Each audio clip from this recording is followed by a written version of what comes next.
Hi guys, Steve here. I'm back with my fourth guitarist analysis, or should it be guitarist Oasis? Because today we are talking about Manchester's finest, the Gallagher brothers. Now before we carry on, I am obliged to point out that in many ways a video like this isn't necessary because I typed Noel Gallagher's name into Celebrity Net Worth earlier. I'm not going to reveal the actual figure, but let's just consider it safe to say that he won't be signing on today and probably not tomorrow. In fact, he will never want for anything again. But, you know what? I'm going to make this video anyway. Let's hit random and see what it comes up with. Here we go, guys.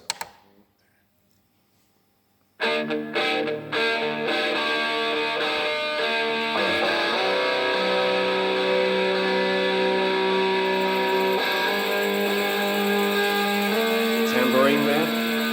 You know it's a tambourine? I did. Let's go.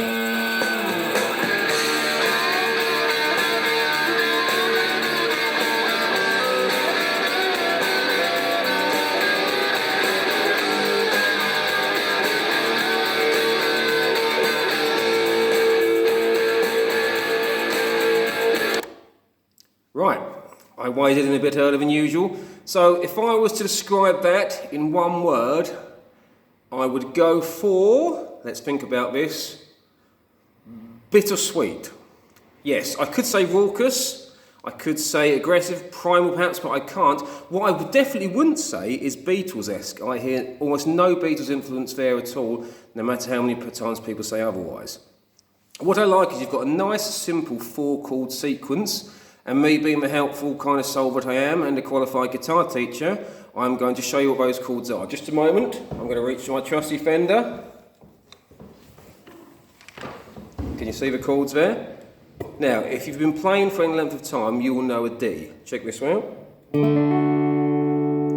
Now you hear that note at the top? The Gallagher brothers forfeit that note and play it as a D fifth, like this. Many music teachers for years have denied the very existence of a fifth chord, but I'm afraid we've got one right there. So let's have a little listen to this, shall we? So he plays a D fifth and does that thing that you get on so many Status Quo records, where he chugs.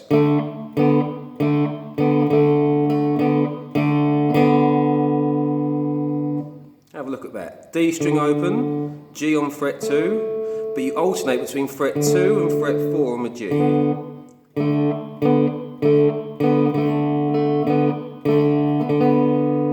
Remember, a fifth chord is neither major or minor. It's up to the lead instruments, lead vocals, guitar, to determine if it's major or minor. It's definitely major though. So you've got this chord here, D5, D6. Spoiler alert, there's a bar chord coming up now. He goes to this chord.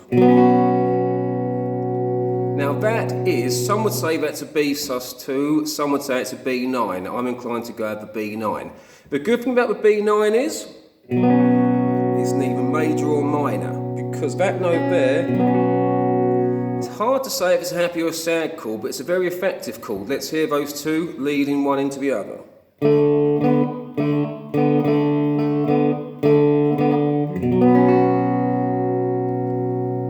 Now we go on to a G, back to your D, this time a full D, and an A, or should I say an A5, that's an open A string, D string fret 2, with that chug.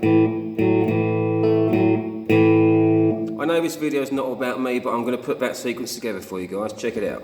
1, 2, 3, 4.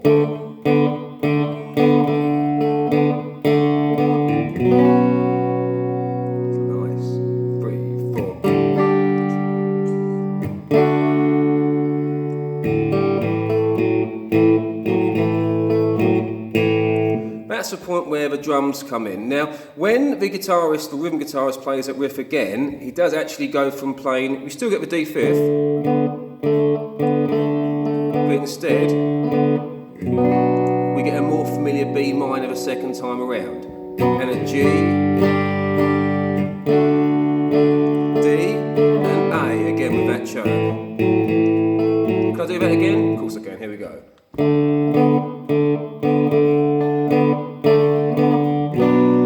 This is the second time around.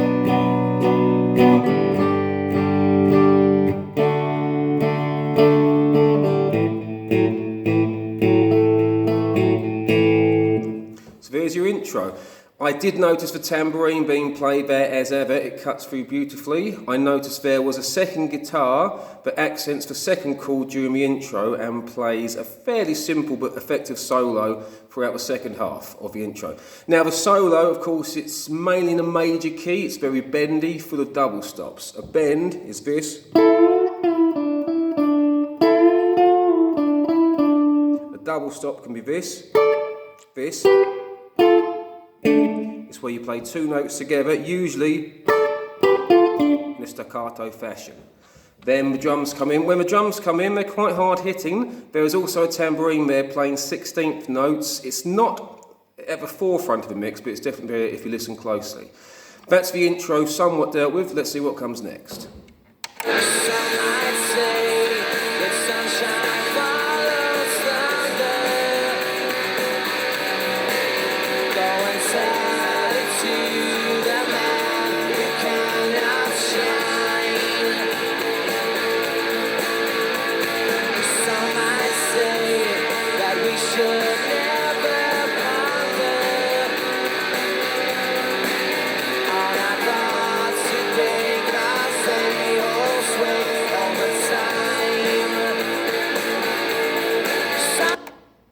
So we've got that sequence of a D, B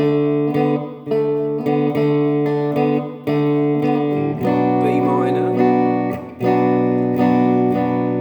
G, D, and A.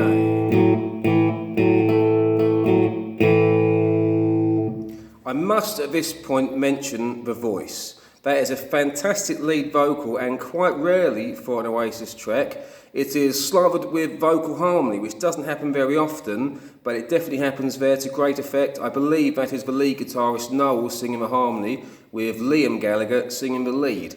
Now, sometimes you do hear people questioning Liam Gallagher's worth as a vocalist. Now, I'm sorry, but they are wrong. That is one heck of a voice you've got there. It's clear, it's expressive, there's warmth there, there's a bit of melancholy there, the words are understandable. To me, that is one of those, it's a kind of sound that pub bands across the UK try very, very hard to get right, and they nearly always fail. That is a very strong, I suppose somewhat Beatles-esque melody, but still a great melody all the same. If I had to describe the tone of the voice, I would say it's definitely warm, and it suits his range. It's neither high nor low. He seems to hit those notes without any problem. Now, that's an interesting fact, because I don't know how much you know about Oasis, but what I do know is that the chief songwriter isn't Liam Gallagher, it's Noel Gallagher, who isn't the lead singer, he's the lead guitarist. So it's interesting because you've got a lead guitarist writing vocal parts for someone else, and yet, this is the clever part, guys, the vocal part that he writes for his brother suits his brother's voice. Now, they aren't the first band in history to have a lead guitarist as a chief songwriter. The Who were another band who did that. Now, the Who singer is Roger Daltrey. Now, he has said that he struggled to find his voice for the first few years of the band, mainly because Pete Townsend, the Who lead guitarist, they found he was writing songs for his own voice. He was just writing songs as they came. It took him a while to master the art of writing songs for someone else's voice. And yet, Noel Gallagher, the older of the two, he has actually very skillfully written a song that suits a voice other than his own. So all in all, you've got a pretty solid rock sound there. I could talk a lot further, there's loads more to enjoy there, but as you know, I do like to keep my videos to under 10 minutes if possible. So go and do yourselves a favour, listen to Some Might Say again, listen to Wonderwall, listen to Digsy's Diner, listen to all the great tracks from Oasis, and hopefully dust your guitars off, have a play along, and subscribe. Cheers guys, peace out, over.